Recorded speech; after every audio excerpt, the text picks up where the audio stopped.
It was a Sunday afternoon when I first felt the weight of my own insignificance pressing down on my chest like a heavy blanket. The sun streamed through the large bay windows of my daughter Lisa's new home, casting a warm glow on the freshly painted walls and the gleaming hardwood floors. It was a lovely place, too big for just her and her two children, but I suppose she was trying to create a space that reflected her success. I stood in the kitchen, a warm, inviting room filled with the aroma of roasted chicken and vegetables, smiling at her, trying to be the doting mother I had always aimed to be. Despite my heart swelling with love, I couldn't shake the feeling that I was nothing more than a ghost in my family's life.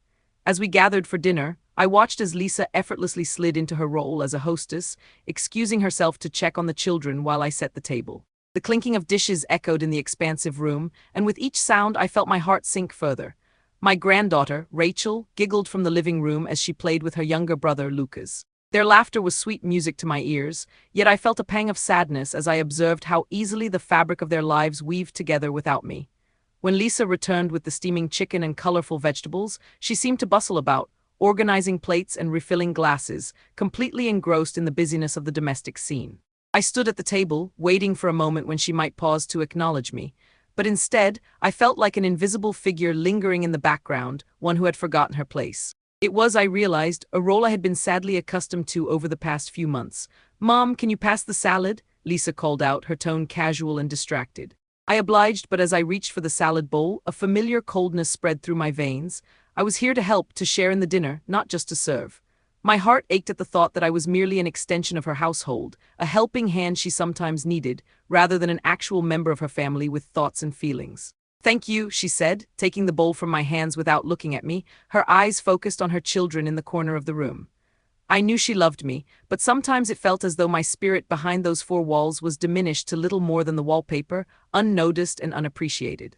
I had poured my heart into raising her, but as the years passed, I had begun to wonder if raising my family had come at the expense of my own identity. After dinner, Lisa took the children upstairs for their baths, and I lingered in the kitchen to help clean up, hoping my efforts would earn me a moment's recognition. The dishes piled high in the sink were challenging to scrub, but I found solace in the rhythmic scraping of the sponge against porcelain. With every drop of soap I dispensed onto the dishes, memories of family gatherings past flooded my mind. I could picture my husband, Tom, laughing across the table, sharing stories that had everyone in stitches. His laughter echoed in my thoughts and for a brief moment warmed my heart. But with that warmth also came a chill, the memory that came unbidden, him sitting by my side at the dining table, hands clasped, eyes twinkling as he spoke, but now it was just me. The sense of abandonment seeped in. Tom had been gone for a few years by then, yet it still felt like I was trying to fill a void created by his absence. With his departure, I hadn't just lost my partner, I had lost part of my identity. I had become weaker, reliant on my children, and as time passed, it seemed less like a choice and more like a necessity that tethered my life to theirs, all while giving me the feeling of being invisible.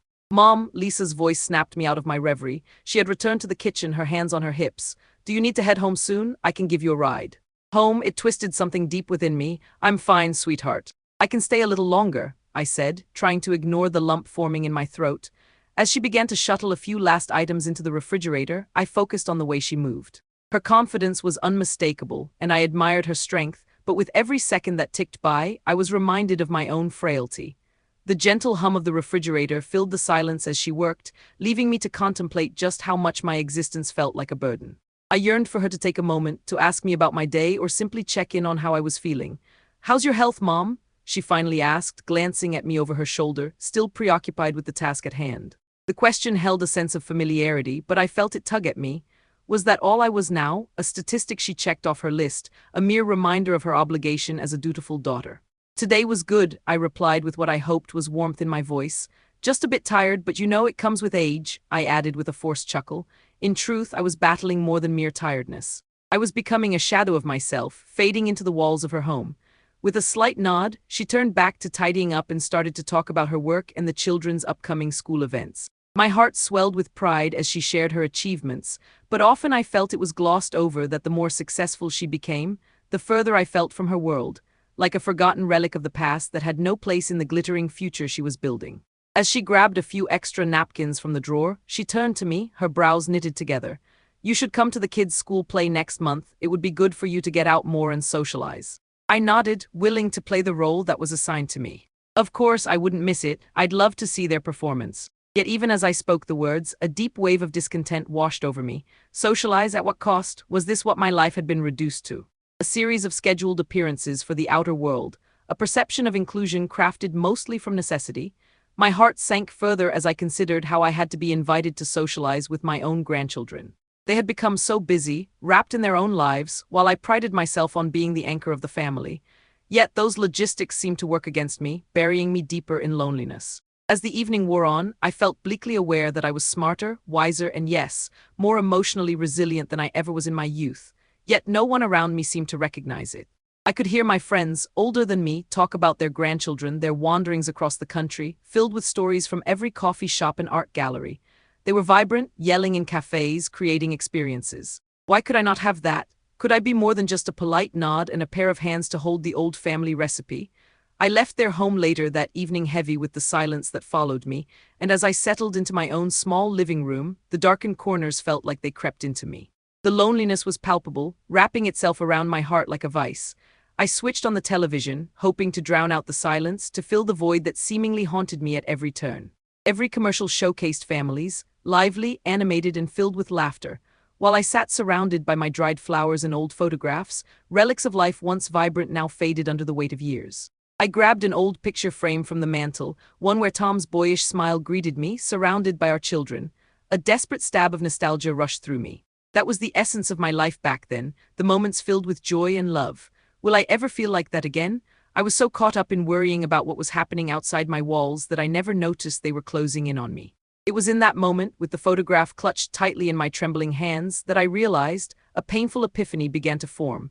I couldn't keep living in the shadows of my children's lives. I couldn't keep expecting them to notice I was there. My existence couldn't remain a footnote in their stories. I saw how quickly denial crept in, keeping me in a perpetual cycle of despair, their voices drowning out my own, all while I sat here at my own home, forgotten, slipping away. Life had dealt me an unfair hand. I had watched my husband pass, had endured the daunting task of watching my children carve out paths deep into their own lives' dreams, leaving me at home like a relic from the past. It stung to feel like an afterthought. Little did they realize that my heart still beat with powerful memories, that I too had dreams and desires beyond my mundane reality, one that yearned to be seen, to be felt, and to redefine what it meant to hold value. In that stirring moment of despair, an ember ignited within me. I understood that I had to rise. I had to remind myself that I deserved to be included, envisioned for all that I once was and aspired to be. I took a deep breath, trembling but resolute. The chains of invisibility would not bind me any longer. And while the road ahead felt daunting, I was prepared to confront the chasms that had been established, unwilling to take slights silently and fade away like an unnoticed sunset. This was not just a fight, it was one for recognition, a beacon that would one day emerge brightly from the depths of neglect, where dignity would not just be bestowed but fought for. I yearned for power within, for the type that demanded respect not given but taken. I was ready to show my family, and indeed the world around me, that I wouldn't allow myself to be pushed to the margins. I felt it then, the flicker of hope and strength that surged, ready to strike back, ready to reclaim the wisdom that had been bestowed on me. In the quiet of my living room that evening, I made a promise to myself. I would no longer allow my experience to be drowned out by the hustle of younger lives. I would no longer accept the role of the background player waiting to be acknowledged. No more would I be the invisible woman in the family photo. I would take my rightful place and let them see me for all that I truly am. Seizing that newfound clarity brought a resolve that would not be broken lightly. Little did I know, this wasn't just the beginning of recognizing my strength. It was part of an irreversible journey, a return to grace where my voice could be heard and my dignity restored. If my story resonates with you, you're in the right place. Here at Wisdom Strikes Back, we share stories of seniors who refuse to be underestimated and prove that experience is power. Hit that subscribe button and ring the notification bell if you believe that wisdom and dignity deserve respect. Share this video with someone who needs to remember their own strength. Tell us in the comments, have you ever been underestimated because of your age? How did you handle it? Your stories inspire our community. Thank you for watching, and remember, you are never too old to stand up for yourself. Until next time, keep proving that wisdom strikes back. I remember the day when the first crack appeared in the facade of my family, the day I realized that the people I had raised and nurtured were now the very ones I had to guard against. It started subtly, as it often does with the type of neglect that creeps in undetected like a shadow at dusk. My own son, Timothy, who once looked up to me with such adoration, began to treat me with a strange mixture of disdain and indifference. At first it manifested in small ways, A missed phone call here, a forgotten visit there, but those small ways grew into something much more sinister. I had recently lost my beloved husband, Arthur. The grief was palpable, a heavy blanket I wore day in and day out. Timothy, instead of offering support, began to treat me as if my grief were a burden rather than a shared experience. He would call to check in, but the conversations became terse. I sensed impatience in his voice as I wandered down memory lane, speaking of Arthur, recalling his laughter, his warmth. "Can't you just move on, Mom?" he finally snapped, leaving me heartbroken and isolated in my own memories. But the neglect escalated more than just emotional distance. It crept into the practical aspects of my life. My once pristine home that I took pride in maintaining began to show signs of wear. Minor repairs that I could manage during healthier days were neglected. My windows had begun to collect dirt, and the lawn was unkempt, a far cry from the tidy countryside haven my husband and I had carefully nurtured throughout the years. Timothy was often too busy with work or social engagements to help, often offering a flippant, "You can afford a gardener, can't you?" as though that simple suggestion would remedy the sadness swirling around my soul. As my physical space wilting around me reflected my emotional state, I started to feel the pinch of financial abuse. I had always handled the family finances alongside Arthur, ensuring that we lived within our means while saving for a future where our children could thrive. After Arthur's passing, I found myself navigating the complex world of bills and bank statements alone. At first, I kept everything meticulously organized, but Timothy soon began to criticize me for my management skills, claiming the finances were a mess. It was during one of those critical conversations that I first noticed his true intentions. "Mom, I think I should be in charge of your money now. You're not in a position to handle things," he'd insisted, his tone deceptively sweet. I, however, could sense the underlying contempt mingled with a feigned concern, a concoction that made me uneasy. I refused to relinquish control, attempting to maintain a semblance of independence, yet I felt the stakes rising. As days passed, he began accessing my accounts without permission, all while expertly reassuring me that he was merely helping. It shocked me to see money disappear from accounts I had carefully safeguarded. "It's just a loan," he assured me, with that false sincerity dripping from his tongue. Yet I knew deep down I was being manipulated. Timothy began using my own finances as though they were his, convincing me that I needed to support his debts under the guise of family loyalty. "You wouldn't want me to drown in debt, would you?" he asked as I stood frozen, caught in the moral web he spun around me. Social humiliation followed, and with it, the curtains of my once proud existence fell further. Community was once my refuge, a group of friends I had shared tea and laughter with who had witnessed the joys and trials of my family life. After Arthur died, however, the social landscape transformed before my very eyes. I found myself the target of gossip and sly remarks, all amplified by Timothy's insidious influence. "Did you hear? Mrs. Thompson is losing her grip on reality. Timothy's just trying to help her manage things," I overheard one neighbor remark disdainfully during an afternoon gathering I hadn't been invited to. It stung more than any bruise could ever hurt, and I realized I had become a mere spectacle of pity. Timothy thrived on the notion of my downfall, wielding my struggles as a shield to justify his own choices. While I fought to maintain dignity, he turned my vulnerabilities into fodder, convincing others that I was the helpless old woman in need of assistance. I became the subject of whispered conversations. His friends and acquaintances spoke about me as if I were an exhibit in a museum, expertly curated yet unbearably outdated. "Just look at her, she should be living in a retirement home. She's completely out of touch," another neighbor declared. Timothy was applauded for taking responsibility, and I was painted as an insufficient mother who had misplaced her bearings in life's later years. As I appeared before the world in tatters, Timothy's casual cruelty became the norm. He would often show up unannounced, demanding I provide receipts for my spending, as though he were scrutinizing the financial record of a stranger. "Mom, you gotta let me help you, it's for your own good," he would say with that familiar insincerity, his eyes betraying the greed swirling within him. He turned my efforts for independence back on me, wrapping them in chains of humiliation.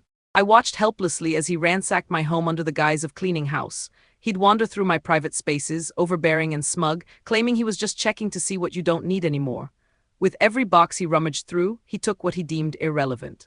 Family heirlooms that once stood proud on shelves, my grandmother's silverware set, a collection of handcrafted ornaments that I cherished, were tossed aside casually, branded as junk collecting dust. The personal items that carried my legacy, tokens of a life well lived, became fodder for his whims. With an audience growing all around, the community became complicit. Surrounding the edges of my sorrow were neighbors who once respected me but were now entangled in Timothy's fabrications. Their passive acceptance only sharpened the cruel edge of my reality, normalizing what I knew to be outright exploitation.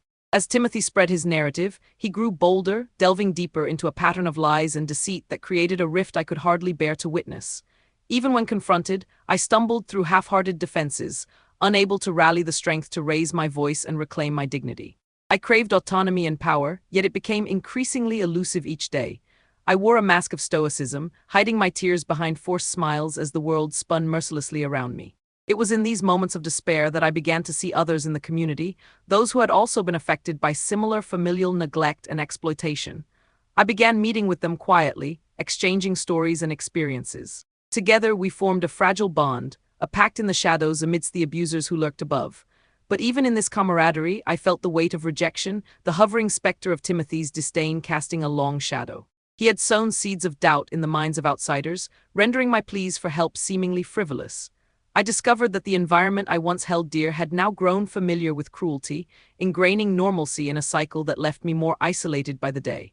The vulnerability I bore was now a plow that Timothy used to draw lines between where I stood and where he desired me to remain, trapped under layers of shame and indignity. As he implemented his control over my heart and home, I felt my spirit wither slowly but surely, evolving into an antiquated relic, a mere afterthought in a rapidly changing society. Layers of pain piled high, nested in every room, and like a painting being slowly doused with indifference, my life was becoming unrecognizable. It was as if I were walking through a fog where memories of brightness faded, leaving behind ghosts of what once was. Yet behind the weight of my suffering lay a flicker of resolve.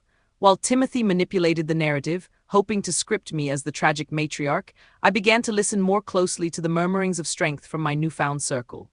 Stories of resistance began to paint a different picture, reminding me that while my facade might crack, my essence remained intact. I began to understand that each time I let Timothy walk over my dignity, I only gifted him more chains. And so began the journey of awakening, the anticipation of reclaiming the life I had built, and a faint drumbeat echoing in my heart that whispered there existed a power hidden deep within the fog. Little did he know, however, that in allowing myself to feel the ebbs and flows of both pain and camaraderie, I had begun to gather my strength, valuable in more ways than one. Beneath the weight of anxiety and neglect lay a reservoir of resilience, waiting for the moment I would finally rise. I realized I needed to plot a course not just for my own redemption, but for those like me who endured the humiliation and neglect from those they had once cherished. The narrative was shifting, and soon I would take the reins. If Timothy's disdain sought to extinguish my light, I felt a heady sense that the moment was drawing closer when that very darkness would become the catalyst needed for transformation. It was not just my own battle, it was an awakening for all who dared to defy the monstrosities of familial betrayal. The time was coming when I would emerge anew, reclaiming every ounce of my dignity with a force that could not be silenced. My solitude may have felt stifling, but I was building a network, a symbiotic web of shared resentment, strength, and rebellion against the puppeteers who had spun their tales of cruelty and neglect. And within that intimacy lay the seeds of justice that longed to blossom, undeterred by the shame or the embers of Timothy's treachery. So, as neglect, exploitation, and humiliation clawed at me, I knew I stood at the precipice between what had been, the harsh reality of the present, and the burgeoning promise of what could become. Little did Timothy know that while he celebrated the trimmings of my downfall, I was quietly gathering my strength, preparing for the inevitable confrontation where wisdom would finally strike back. There my narrative would not only reclaim its rightful place, but it would echo well beyond my own heart, reaching any other soul who felt forgotten, misunderstood, and diminished. Their voices, too, would rise.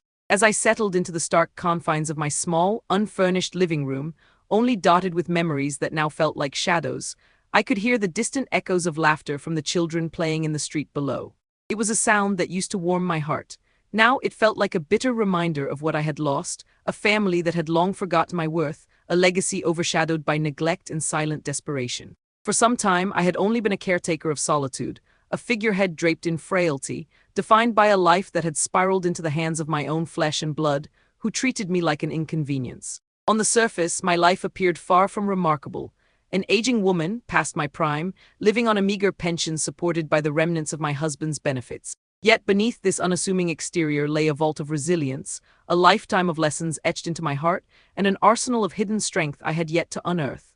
You see, I had spent more years than I cared to admit navigating the whims of life, often sacrificing my own desires for the comfort and happiness of others. My children had become accustomed to my silence, to the silence I had worn like armor to bear their whims and cadences. I had become invisible, a mere shadow to their ambitions, but what they didn't know was this. I had been careful with my resources, conserving what remained of my dignity through secret savings that I had built over decades, a buffer forged through frugality and sacrifice while they took for granted my unwavering support. I had been wise in my choices, investing in modest assets, small but crucial. An old house that had been in my family for generations, a little piece of land that had long been overlooked, and thoughtful savings stashed away from prying eyes beneath the floorboards where I kept the family heirlooms, waiting for the right moment to reveal my hand. My greatest asset, however, was not one you could measure in monetary terms. It was the wisdom I had gathered from life's many trials, an intuition cultivated through years of enduring storms that could drown lesser souls. It was the ability to observe and perceive what others could not, and the strength to engage my mind when my body was weary. It was at this moment of silent introspection, cloaked in solitude, that I decided I would take back the life they thought they could control. The time had come to unveil the hidden power I possessed. After weeks of grappling with the suffocating silence my children had imposed on me and the financial restrictions that followed, as I watched their greed overshadow the love I once had for them, I found the strength to shake off that cloak of invisibility. I called in the pieces, a carefully orchestrated strategy with momentum that would surprise even the hardest of hearts. Behind their dismissive glances and patronizing words, I began to set my plan into motion. I had not shared my achievements with my children. I didn't want to burden them with my sense of security, nor did I wish to invite the inevitable envy. I began to meticulously sort through the remnants of my life and gathered every document I had stashed away, anything that represented me that I could call my own. From certificates of shares in a small stock I had held long ago to the deeds of my properties, I meticulously organized them into a neatly bound file that seemed to represent not just pages, but a lifetime of wisdom fought for in the face of turmoil. With each memory that emerged, the house where my husband and I had built a life, the land we had once envisioned cultivating, my resolve steepened. I scheduled an appointment with an attorney, a kind man whose name was Martin. Over the years, I had maintained the presence of certain acquaintances who valued their relationships with me.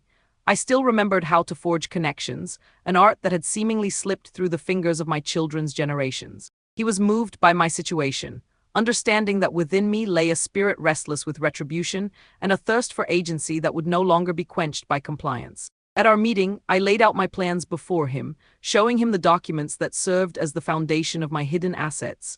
I could see the surprise reflected in his eyes shift into something more, admiration and respect. "These properties, Mrs. Miller, they're worth something substantial, and I reckon your children may not know about these assets, do they?" A smirk crept across my face. "Not to their knowledge, but it is time they learned."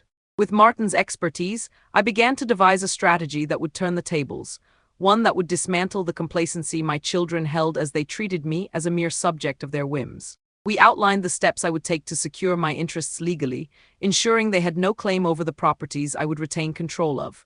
But most importantly, I would leverage my wisdom and understanding of their character against them. I invited my children to dinner a week later, a plan so simple it could easily become a trap for them, hidden in the guise of nostalgia and tenderness. As they arrived, I was greeted by their usual expressions of mild discomfort, perhaps expecting a lecture or yet another conversation about my state of life. They shuffled around the old house, their unguessed murmurs revealing their disdain for my streamlined lifestyle. What they didn't realize was that I had a different agenda that night. As they settled at the table, I feigned small talk, asking about their lives, the pressures they faced, the challenges parenting brought, and every morsel of information I could gather. It was an old play, one I had used countless times to elicit truths. Between bites of homemade lasagna, I could see their guarded mannerisms shift as more wine was poured. Then it was time to unveil the truth. "Do you remember the summer your father and I bought this place?" I began, prompting a rush of forced smiles. "You were both so young then, playing in the garden, and I made a promise to keep this home filled with love and laughter." Their laughter faded as my tone shifted to reality. "You've both grown so distant from what family used to mean. I no longer recognize my own flesh and blood," I declared coldly, as silence hung thick. "While I have fought to preserve this house as a testament to the legacy of family, I have done so out of love, not obligation. But love is a two-way street." As forced expressions began matching their discomfort, I took a deep breath and pushed the file across the table, my hands steady. "As of today, I will no longer allow either of you to take advantage of my generosity or disregard my strength. This file contains all the documentation for my properties and savings I cultivated with steadfast determination and hard work. I may be old, but I refuse to be a pawn in your lives." The look of disbelief that washed over their faces was a sight to behold. Their chairs creaked as they stiffened backward, swimming in the sudden reality of what I had just revealed. The table, once a stage for sorrowful repartees, became a battleground of emotions. I could see the gears shifting in their minds, the panic edging towards curiosity, a response I had intended all along. "How could you keep this from us, mother?" my son finally stammered, his voice trembling. "You never said anything about it. You could have asked for help." The shock and outrage bubbled over, and I almost felt sympathy for him. Wearily I replied, "Help, is that what you call it? Abandonment disguised as concern. Using my burdens against me." As the night wore on, the facade of family love cracked, revealing the greed festering beneath. I answered every accusation levied at me with poise, unearthing truth after truth as the arguments grew more frantic. I watched the gleam of desperation seep into their eyes when I explained my next steps. I had no intention of cutting them out completely, but would relinquish only what was fair and what I deemed appropriate. With every matter-of-fact statement I made, it was clear. There would no longer be unpaid debts marked by my sacrifices, no more tears shed in silence, and most importantly, no more damage inflicted on me as I dwindled away into the background. I had reclaimed my voice, and the room was stifled with the realization I was no longer invisible. It was at this moment they were exposed, left with little more than regret for their actions. They had thought they could take advantage of my perceived frailty, but my momentary weakness had evolved into clarity and certainty. The tables had turned. Even my tears were thick with assurance. They were now maneuvered into the position of vulnerability I had long endured. As they departed that night, defeated and bewildered, I felt the heavy cloud of obligation lift. I had regained my stature inside a narrative that had long seemed fixed. I had unveiled my hidden power, not just the financial assets, but the power of knowing my worth. My children would have to reckon with their choices. They would have to rebuild bridges of respect rather than tearing down the house that had sheltered our family's past. From that day onward, I created stronger ties within my community, reaching out to friends, former neighbors, and networks I had cultivated throughout the years. I found people who had their own stories of struggle and resilience, those who had faced similar trials and emerged victorious. United, we became a force against ageism and neglect, and I discovered allies whose presence lifted my spirits. We forged bonds and shared resources, and soon we were aligned in causing ripples throughout our community. Across the aging network, a narrative began to shift, as voices that had long been silenced echoed into the night. I decided to host workshops, gatherings from my home, instilling a sense of empowerment in every corner of our community. The women and men who arrived inspired me further. Each were custodians of their own stories, tales deeply intertwined with mine. We shared wisdom, sipped tea, and recounted battles we had fought, every lesson sculpted through laughter and tears burned into our souls. This newfound strength ignited not just in me, but ignited a fire within each participant, an awakening to truths they too had hidden away. We faced retirement with dignity. We gathered funds in a collective effort for legal aids. We formed clubs and networks for sharing resources, and we began to hold each other accountable, enforcing a sense of love and protection among our aging community that had long been overlooked. I realized then that what I thought was an act of vengeance was morphing into a movement of empowerment. The days that followed turned into a dance of purpose, filled with vibrancy and resolve as every elder learned to reclaim the power of their stories. I had not only forged a powerful legacy but a sanctuary, a manifestation of respect for wisdom that had long been overlooked. And as I watched the dawn of this new age bloom before my eyes, I knew I had seized that which had been dormant for far too long. I was more than an elderly woman. I was a bearer of wisdom and resilience, and the time for change, for restoring dignity, had finally come. If Paul and Sarah, my children, saw me as a burden before, they would now witness a woman not only willing to protect herself but also empower others. And while they had their moments of ignorance, I found solace in knowing that they must eventually confront the reality of their judgments. The quest for respect would become a reckoning, not just for me, but for a generation sidelined for far too long. Seasons turned with grace through the years. Each leaf falling became whispers of strength. Each winter brought reflections on the power of community, like the fire that warmed the heart of my home for all who entered it. I had laid the foundation for new legacies among elders, and as I traversed this path towards empowerment, understanding grew between generations, leading us to transformative bonds forged in shared experiences, struggles, and triumphs. It was in that elation and peace I understood the depth of my own wisdom.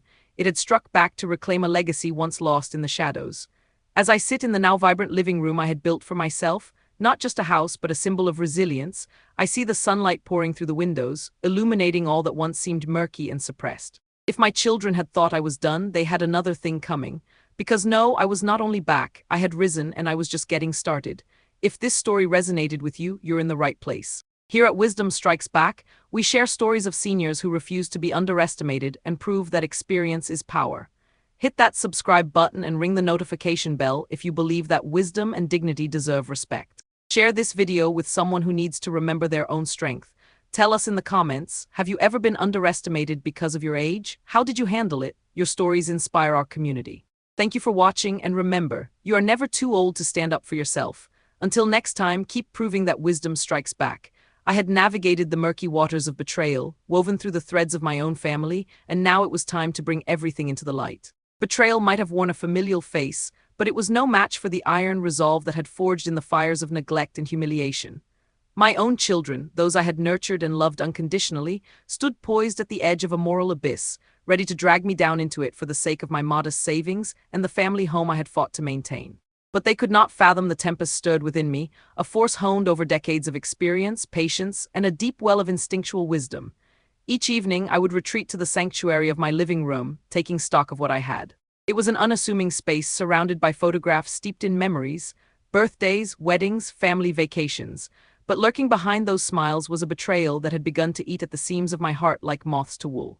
I had become a ghost in my own home, drifting through possessions that held the weight of my life while my children conspired to strip it all away, disregarding the sacrifices I made to provide for them, to nurture them through every hardship. On one such evening, I sat across from my old oak desk, my hands clasped in my lap, and recalled the moment when everything turned dark. It started when my eldest, Sophia, had asked to borrow money, as she had so often before. "Just a little to get through this month, Mom," she had pleaded, her voice laced with desperation. My heart twisted. I supported her as best I could, having given her funds almost monthly, watching her lifestyle evolve as I contributed to her every whim. But this time it was clear to me. The moment I uttered the words of approval, I felt the weight of my independence shift ever so slightly toward them, tilting the delicate balance I had maintained. I had unwittingly reinforced their belief that they could treat me as they pleased, a petty bank instead of a loving parent. Yet, as I handed her the cash, my own savings dwindling in their hands, I felt a pinprick of resolve. This would not be the end of my story. I would not be resigned to dependency or disharmony. No, the time had come to remind my children who I was, to flip the power dynamics and reclaim the dignity that they had systematically eroded. The plan took shape, a silent plot seeping into each thoughtful moment. I researched, spoke with old friends, not just my peers, but those who had sat on boards, engaged in investments, and held positions to evoke a kind of respect even children couldn't dismiss. I renewed old connections, shared stories over coffee, and sought advice from those who once sought mine: lawyers, financial advisors, even community leaders. Each piece of advice, each reference to loopholes in familial duty and support, planted the seeds of a methodical approach in my mind.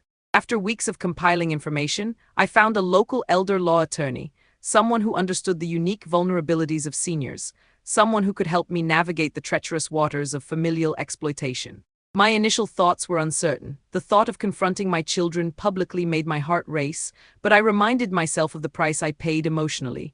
Justice, I had concluded, was not always about retribution. Sometimes it was about alignment.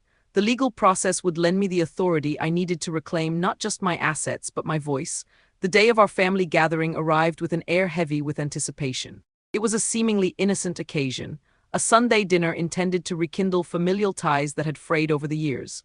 I had insisted on preparing a roast, my pride gleaming through the savory scents that wafted about the house, enveloping us in warmth reminiscent of better times. My children arrived, the corners of their eyes gleaming with happiness and greed, a juxtaposition layered like the meal I prepared.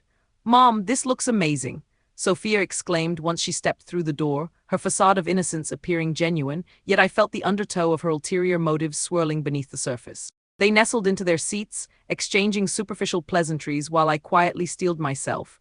The moment we settled around the dinner table, I knew the tide of discussions would eventually turn. "Mom," Sophia began once we finished eating, "I've been thinking about that house of yours." "No," I interrupted, leaning forward, a momentary sharpness cracking through the warmth of the evening. "I want to talk about something first." The looks on their faces flitted between surprise and mild confusion, as if they were uncertain about this strange interruption in the accustomed hierarchy. With a deep breath, I ushered forth the papers, the document signed by my attorney and a detailed financial assessment outlining my assets. At first, that paper felt like a weighty anchor tying me to an unfamiliar course, but I forced my words through a steady grip. "I've decided to refresh my will and living trust. You'll want to know what's coming." I could see the color rushing from Sophia's face as acknowledgement crept in, the anxiety settling onto her like a fog. "Mom, trust me, dear. You don't want to interrupt this," I said evenly, feeling the thrill of empowerment climb within me. It's been a long time since we've addressed your inclinations concerning my finances, and I am no longer going to simply wait while you concoct plans to take what is mine while representing me in the light of capable dependency.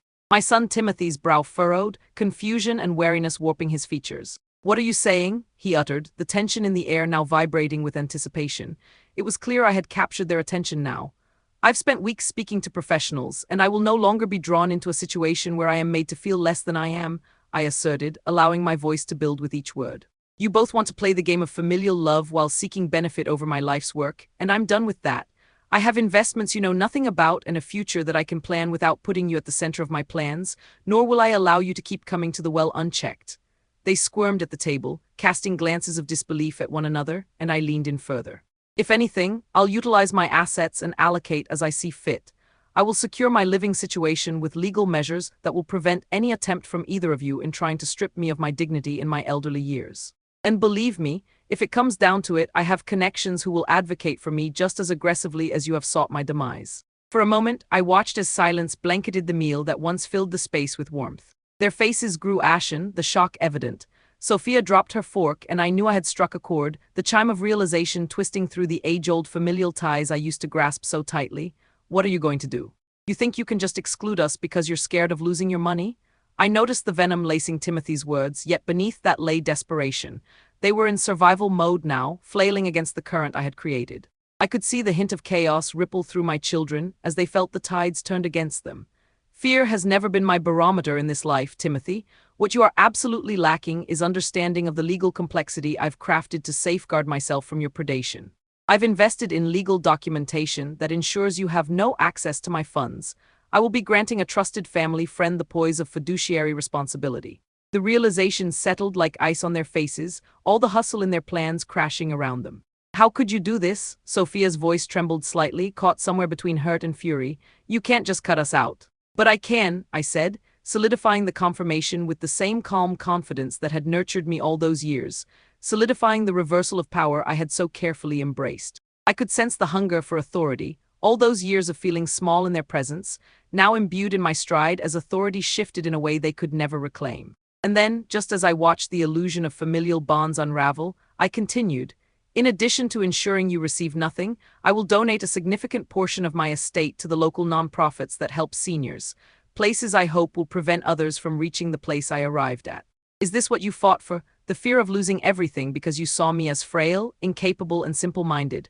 The growing resentment crystallized visibly, and yet a reflective compassion grew even as my children grappled with the fallout of their choices. Sophia's spirit simmered beneath her frustration. "You want to use us to serve the very people who try to take care of you. You know they'll never love you the way we do." The brave words of her defiance met my tender compassion with solid resolve. True love doesn't demand submission or ownership. True love binds you to the welfare of another, and if that is not where we stand, I will not grant my death to your plans. The conversation spiraled, each attempt by them to regain the upper hand buoyed not by love but equity, refocusing my steadfast grip on independence. I had claimed my power one moment at a time, sewing the threads of resolve and dignity together as they frayed at their ends. Weeks passed since that fateful dinner, and the tremors of our conversation echoed throughout the family tapestry we had once cherished. I sought professional guidance around estate auctions and charitable giving options, and I spent hours refining my new way, one that prioritized independence while allowing space for memory but demanded respect beyond time and blood. Then the final nail was driven in the coffin of their attempts to reconnect. Upon our next meeting, I initiated conversation with each child one-on-one, yet this time it was different. I spoke of my realizations and the need for them to see me as more than just a source of income. This moment was all about empowerment for both sides, an ending tied to a beginning. "If you truly respect me," I instructed, "you'll acknowledge the lines drawn. A parent should not live they run to keep you afloat while you seek the horizon." Their refusal to listen became clear, and I saw their motives were fashioned of desperation rather than care. "My mediator will also be there next time, as you cannot run to associational avenues that have long served as your pitfall," I said, sealing the fate of each conversation with a weighty clarity that rang in the air like a shattering glass. It was profound, simple, yet deeply effective. In the months that followed, I watched my relationship with my children evolve as they attempted internal lockdowns on their feelings, somewhat akin to imprisonment within their own fortress of vulnerability. The power shift had revitalized my spirit, and with it came avowals and vibrance to create an elder advocacy group in my community. I sought to speak to those in need, to break down the very barriers I had witnessed. Each meeting offered catharsis, and each senior I met reenacted the fight I nobly carried. It ignited a call for justice within, sparking a fierce connection that buoyed my spirit even as my own children battled against the consequences of their actions, each resisting and relishing the lessons I had been determined to share. But the final act came swiftly.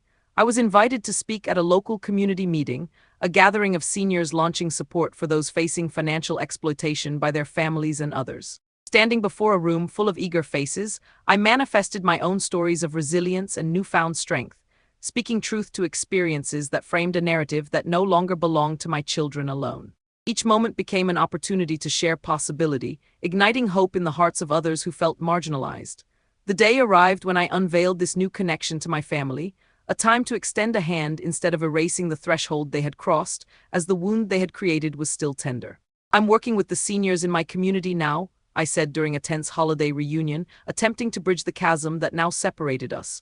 "There are many stories that mimic mine, and I know your hearts might hold misconceptions. But it's time to understand, my work is about empowerment, the same way I sought recovery from you."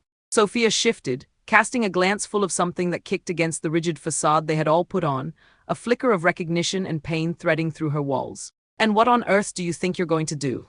"I am working to build community support not just for myself, for lives like mine. Parents aren't commodities to be collected. We have tangible visions and dreams, and I won't condone your actions."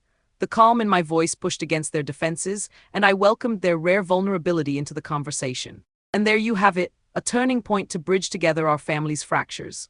The restoration of dignity and validation bloomed before me as I stood just as tall as I could, regardless of whether they would seek me out again. It had become a necessary step in my wake, a final formation of what steadfastness now looked like, a resolution entwined in the embrace of enduring wisdom. I found peace in simply living. I continued my advocacy work, letting stories of justice ripple through the community, cultivating a legacy I could be proud of that grew from vulnerable beginnings. The act of vengeance was not the seed sown here. It had been the restoration of weight, casting aside the burdens they thrust upon me, transforming my vulnerability into strength. Thus, we fell into roles that respected the bounds of reciprocity, though futures were no longer tethered by the past but reshaped by newfound strength. Days flashed by, seasons passed, and while the ideal of family remained, the evolution of justice, respect, and a renewed dignity enveloped me. We may never return to what we once were, but I had reclaimed the execution of justice for the narratives I crafted, swinging free from the festering whispers of resentment. To have achieved this solace was to live fully, despite the fading silhouettes in my rearview mirror, bound not by the family I lost, but by the community I reclaimed.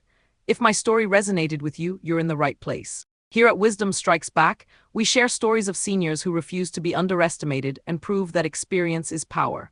Hit that subscribe button and ring the notification bell if you believe that wisdom and dignity deserve respect. Share this video with someone who needs to remember their own strength. Tell us in the comments, have you ever been underestimated because of your age? How did you handle it? Your stories inspire our community. Thank you for watching, and remember, you're never too old to stand up for yourself. Until next time, keep proving that wisdom strikes back. Justice is a curious thing. With each tick of the clock that followed my confrontation with my son and the shocking truths that had come to light, the air around me began to shimmer with change. The initial rush of adrenaline had subsided, leaving behind a bittersweet mix of anxiety and anticipation. I had taken a stand, and now I could feel the weight of apprehension lift, if only a bit. After everything settled and I was able to take a breath, I decided to reach out to old friends, neighbors, and others from my past. It was strange, almost unnerving. I had spent too long in isolation, trapped in a world built on fear and manipulation. But slowly, with each phone call and coffee date, I rediscovered the vibrant community that had once wrapped itself around me like a warm blanket. Conversations flowed, laughter erupted, and for the first time in many months I felt the rush of life stirring within me. As I reconnected, I learned about the horrors others had faced, friends who, like me, had been abandoned or betrayed by those they loved most. These encounters were illuminating, offering insight into the struggles of others and reminding me that my pain was not isolated. There was a strange power in shared stories, a collective resilience that seemed to blossom with each gathering. I had initiated my course of revenge and my fight for dignity, but now it was about so much more. It was about reclaiming the life I had almost lost. In the wake of my revelations, I had taken legal action against my son and his wife for the financial exploitation I had endured. My solicitor, a kind young woman named Sarah, navigated the convoluted maze of the legal system while I sat by, overwhelmed but determined. I was no longer the meek and silent elder who would swallow every insult thrown my way. I was fighting back. I would not let them impose their will on me any longer. Through it all, the family dynamics morphed as the truth set fire to the deceitful foundation they had built on falsehoods. When I discovered that my son had mismanaged my finances while claiming to help me, I first recoiled at the treachery, but then I found clarity. The house I had lived in for decades, my sanctuary and my prison, was in my name. I could choose to take command, to restore my legacy and sever the chains that had bound me. I started hosting family meetings, inviting them to sit across from me and face the music. They would no longer look down on me as a fragile relic. I was their mother, a force of nature who would protect what was rightfully hers. My confrontation with my son stood out starkly against all the years of silence. He entered my home with expectation, but left with a specter of shame trailing behind him. Each time he came around, I could feel his discomfort, a chilling reminder that this was no longer a game I was unwilling to play. At one point, as I called him out on the details of the trust he had attempted to divert into his own accounts, I witnessed a shift in our dynamic tangible enough to touch. Adrenaline coursed through my veins as I laid my cards on the table, confronting him with evidence from the very documents he had thought he had hidden away so cleverly. He crumbled in those moments. The finely cultivated image of the dutiful son shattered like glass, revealing the contempt that lay beneath. I felt a sense of vindication, the lifting of a burden I had carried for far too long. My words hung in the air, draped in the power and authority I had so long neglected. Yet it wasn't just my son who deserved to see the truth. His wife was equally culpable in this saga of betrayal. Introduction to the truth was rarely welcome, but in my mind it was necessary. I sought her out, and during a particularly stormy afternoon, we met for tea. I had prepared myself for a confrontation, yet I found a bewildering calm washed over me. There I was, across the table from her in my familiar surroundings, the sunlight filtering through rain-streaked windows. The kettle simmered softly in the background as our eyes locked, both of us aware of the tension simmering below the surface. "Margaret," I began, "let's talk about the letter you submitted to the bank in my name." The confidence poured from my soul as I watched her face blench. The power of my reality twisted in the air, and I understood then that I was a different person now. I had the capacity and the right to confront my abusers face to face, to demand accountability. The letter of manipulation she had crafted fell upon me like an anchor, but now it was nothing but a relic of an oppressive past. The truth had headlights that cut through the fog of confusion surrounding me. I demanded her to step back and reflect on her own choices, not just in relation to me but in a broader context. Our conversation wafted through tangential subjects, but ultimately returned to the central theme of her culpability, and she emerged shaken. This tumult didn't just expose the depths of betrayal I had endured. It also laid bare the harmony my family had lost, all the love reduced to mere transactions and deception. My transformation, however, was not just an act of revenge or retaliation. It was an embrace of dignity, wrapped firmly around my shoulders like a cloak of justice. I started volunteering at our local community center, offering my time and wisdom to younger generations who grappled with injustices. It was bizarre to think how I had been so submerged in my turmoil that I had lost sight of how many young people craved guidance and support. It was there where I found solace, an awakening of my spirit combined with purpose. Sharing my story with the youth transformed my emotions yet again. My once fragile heart filled with empathy flowed through my words, offering hope. I spoke of the consequences of betrayal, the importance of preserving dignity, and the need to stand up against exploitation. My story was no longer solitary. It became a thread woven into the fabric of family and community, connecting me to those around me. Across my social circles, the mood changed. Other families, too, began discussing their own toxic dynamics. Friends of mine who faced similar forms of neglect or loneliness became allies in this new chapter, emboldened to share their stories and fight their own battles. I began hosting gatherings where we would explore and unpack our experiences of pain and healing. Slowly, the shifts trickled through our community, dismantling the structures of silence that held so many captive. The justice I invoked served as both a personal victory and a beacon for others. I could feel the waves of change ripple, reshaping how someone like me, a determined elder, could redefine expectations. With every moment I reclaimed my dignity, I inspired others to follow suit. Each story shared brought clarity that the elderly are not to be underestimated, that we can rebuild and restore our worth against those who seek to exploit us. What once felt like an insurmountable climb now lit up under the affirmation of change. I discovered that the journey towards dignity is not a solo endeavor but a communal fight, rich with shared experiences. Families can mend, relationships transformed, and I found strength through not just my own story but the contributions of kindred spirits uniting for change. This transformative web began to stretch across our neighborhoods, altering perceptions about aging, respect, and the power of fostering healthy familial bonds. As I sat surrounded by friends who had become my family, I felt an unmistakable sense of peace wash over me. I could finally look in the mirror and see not a victim but a warrior, a woman who fought fiercely for her rightful place in